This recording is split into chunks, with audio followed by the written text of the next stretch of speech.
Salam, salam outsider, le débrief commence maintenant.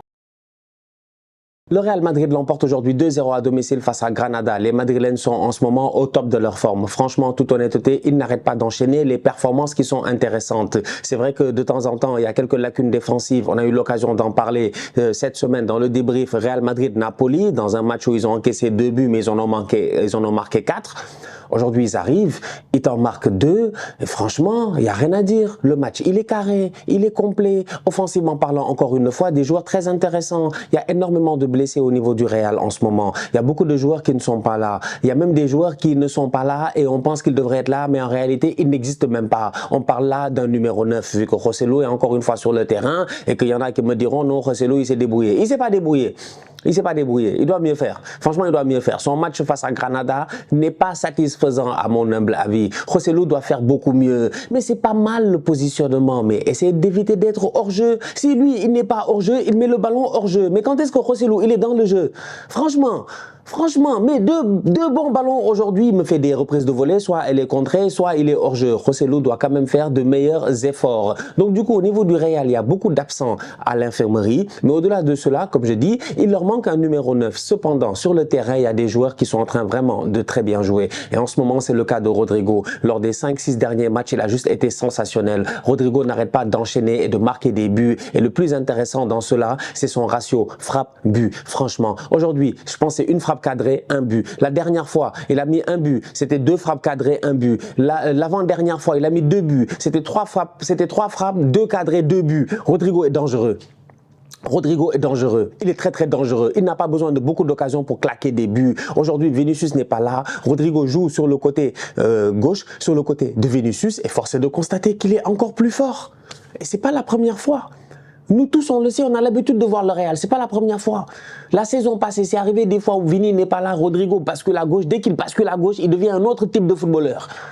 Un footballeur extraordinaire. Et aujourd'hui, encore une fois, on le voit, même s'il n'a pas marqué du côté gauche. C'est juste qu'il est partout. Il est tout simplement partout. Il est dans les combinaisons. Il réussit à jouer dos au but. Tu peux jouer avec lui en point de fixation. Il peut prendre le côté, prendre la latéralité, l'aile, tout ça, etc.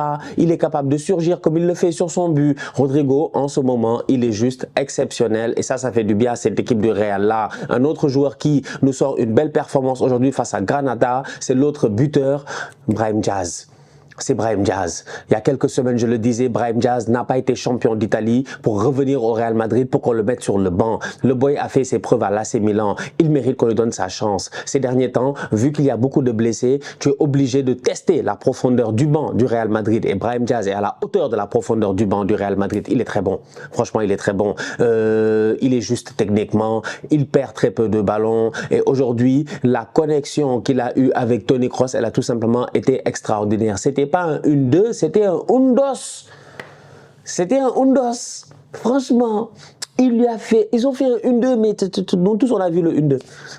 Tu peux pas faire plus téléphoner de 1-2 que cela. Mais il faut la précision parce qu'il y a beaucoup de joueurs sur le terrain. Il y a des adversaires qui sont là pour essayer de contrer le ballon, pour prendre le ballon. Mais c'est très bien joué de la part de Brahim Diaz qui trouve Toni Kroos, qui fait la course plongeante qu'il faut. Toni Kroos en une touche de balle, il lui a donné ce caviar-là. Brahim Diaz a la lucidité de contrôler et de finir le gardien. Pauvre miskin gardien, il venait de rentrer en jeu. Il y a eu changement de gardien au niveau de Granada et tout. Donc bref, franchement, une belle performance offensivement de la part des joueurs du Real. Brahim Diaz au top de sa forme. Rodrigo au top de sa forme en ce moment. Il n'y a rien à dire. Rodrigo est juste trop fort en ce moment. Et Joselu en forme. Il n'est pas au top de sa forme, mais il est en forme. Il est en forme. Physiquement, ça se voit, il est en forme. Maintenant, il faut qu'il marque des buts, Joselu. Il faut qu'il marque des buts.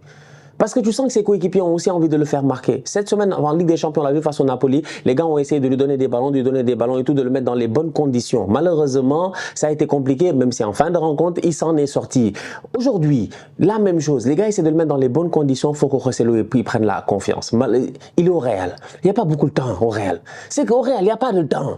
On n'est pas là pour attendre que tu sois en confiance, que tu ailles bien, les gars n'ont pas d'état d'âme. C'est le Real. Donc si tu n'es pas fort, tu t'assois sur le banc. Franchement, regardez tous les blessés qu'ils ont et regardez tous les boys qui sortent du banc, le niveau qu'ils ont. Regarde Nico Pass. Nico passe. Avec lui, il n'y a pas la paix. Avec lui, il n'y a pas la paix avec Nico. Franchement, Nico, lui, il est rentré, il a fait 4-5 minutes sur le terrain, il a fatigué les gens. C'est la pertinence de ce genre de boy-là que tu recherches au niveau du Real. Donc, Joselu n'a pas de concurrence. Je ne sais pas, qu'est-ce qui le stresse pour qu'il se déstresse?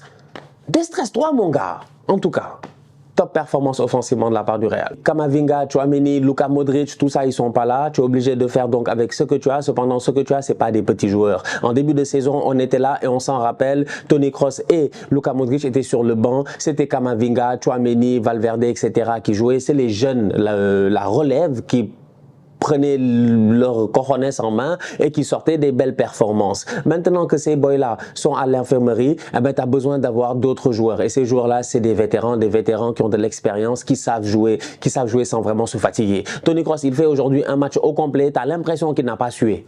Pourtant, il a été pertinent. Pourtant, il a couru, hein. Mais tu as l'impression qu'il n'a pas couru. C'est ça la force, en fait, de ce genre de gars-là. Superbe passe pour Brahim Diaz. Absolument rien à dire. La passe est sensationnelle. Elle est sensationnelle. Elle est pleine d'instinct. C'est l'instinct d'un grand joueur. C'est Toni Kroos. Pas une de ra. Brahim Diaz lui fait honneur en venant et en claquant son but. Donc du coup, au milieu de terrain, tu as un très bon Toni Kroos, un maestro, un patron, j'ai envie de dire. La dernière fois, j'en ai fait cette comparaison-là dans un débrief en disant que Toni Kroos, c'est un pizzaiolo. Il est là en train de balancer des pizzas. Tu as besoin de pâtes, vas-y, prends. Tu as besoin de pâtes, vas-y, prends. Tu as besoin de trucs, En fait, il est fatigant, lui. Il est là, il est posé, comme je vous dis. Il fait un match complet. Tu as l'impression qu'il n'a pas couru. C'est la force de Toni Kroos quand le Real est en contrôle. Donc un très bon Toni Kroos, un très bon Fede Valverde à côté aussi, absolument rien à dire. Dans les transitions offensives, défensives, il a fait le travail. Quand il fallait couvrir, il l'a fait. Sinon, mis à part ça, ça a été un match quand même relativement tranquille pour les Madrilènes. Défensivement, les gars, ils ont fait le travail. Comment il s'appelle? Lunin, il commence à s'imposer petit à petit, bizarrement. Kepa, Miskin, il a quitté Chelsea, il est venu jusqu'à là. En se disant qu'il y a une chance à jouer, machin, équipe nationale, l'Euro, peut-être, je sais pas, Courtois n'est pas là, une saison et tout. Et maintenant, c'est Lunin qui reprend sa place. Lunin, il est pas mauvais. Il est pas mauvais. Peut-être qu'il avait juste besoin d'être en confiance lui aussi. Parce que le problème dans ces grands clubs-là, au Real et tout, c'est qu'il y a tellement de grands joueurs, il y a tellement de bons joueurs que souvent tu es sur le banc et on te donne pas la chance de pouvoir performer. Mais les Brahim Diaz, là, ils sont partis en prêt. Mais ils étaient où? Ils étaient où avant d'aller en prêt? Alors, avant de prêter un joueur, faut qu'il t'appartienne. Donc, ils appartenaient déjà au Real. C'est des boys, ils étaient là. Ils sont tous pétris de talent. Nico passe, tu le laisses là tout de suite, il va passer. Mais Nico va passer. Le Nico passe. C'est des boys, ils ont du talent, mais il faut qu'ils jouent. Il faut qu'ils aient l'opportunité de jouer. C'est difficile en fait d'avoir sa place au Real. Quand Thibaut Courtois est aussi impérial qu'il l'est ces derniers temps, ces dernières années, il est injouable. C'est le gardien de la forteresse d'Abobo. D'ailleurs, la Coupe d'Afrique arrive, donc voilà, les références au quartier ivoirien arrivent. J'ai hâte d'aller à Abobo. Je ne suis jamais allé à Abobo, j'espère que j'irai à Abobo. Mais quand même, franchement, des quartiers de bandits. Donc ça prend un gardien bandit en fait. C'est ça en fait le Real. C'est ce genre de joueur-là. Donc un Lunin, il est là. Nous, on est là, chaque fois on le voit sur la feuille de match, on se dit, mais c'est un tocard. Il joue quelques matchs en pré-saison, il n'est pas rassurant, on se dit, c'est un tocard. Kepa arrive, Kepa prend sa place, on se dit quand même, Lunin, c'est doublement un tocard.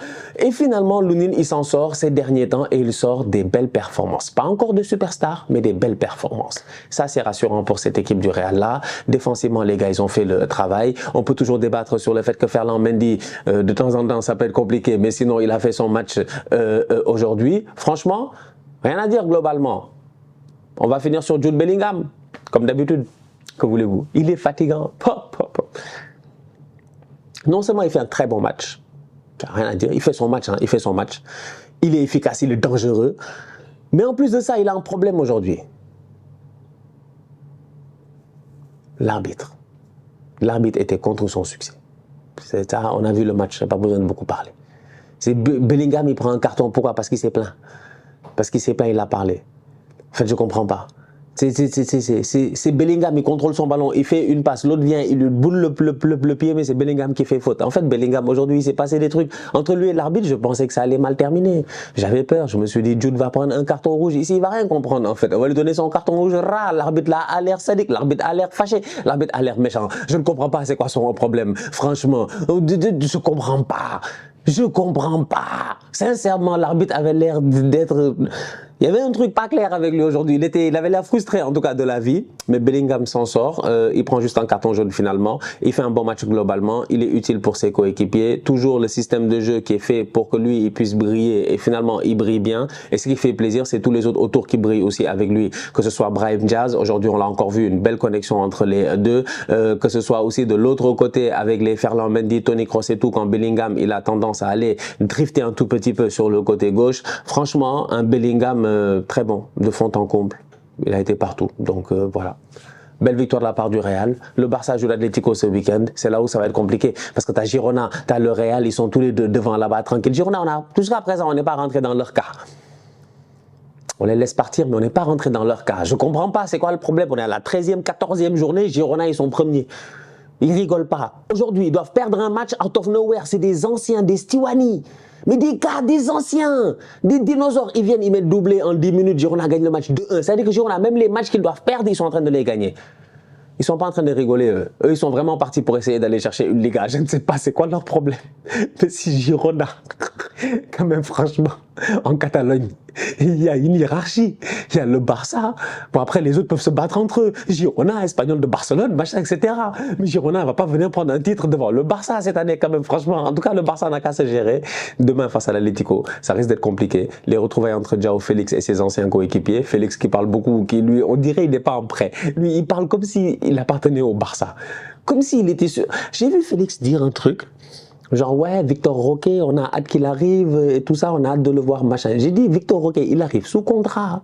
Il a un contrat, il peut rester longtemps. Victor Roque, il arrive, il a un contrat. Toi, tu n'as pas de contrat, frérot. Toi-même, ton contrat, il n'a pas été validé par la Liga. Les gars ont diminué le salaire ici en début de saison, on était là.